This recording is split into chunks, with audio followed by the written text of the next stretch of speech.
If you go down the route of modular UPS, what you're effectively doing is removing the chances of a single point of failure, and you're also reducing fault propagation. So if you have an issue on one board, it can't then transfer through the rest of the system to create a bigger problem. Modular technology means that you can isolate an issue. So when you're looking at the design and the overall effectiveness of a UPS, by going down the modular route, you're reducing your requirement for services, as we've said before. You're reducing the hands-on intervention. You're reducing the risks.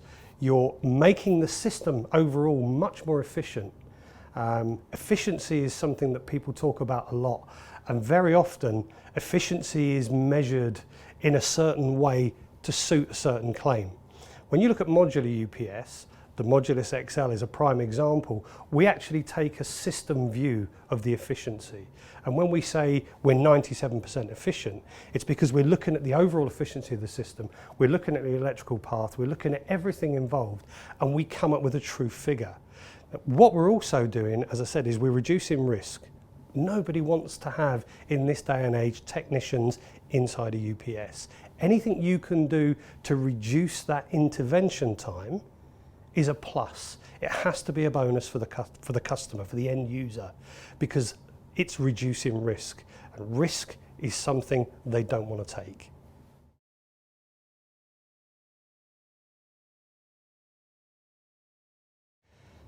I think ultimately it comes down to customers needing to be aware of exactly what the various technologies in the marketplace are, and also what the restraints are regarding serviceability and maintenance and ongoing service works.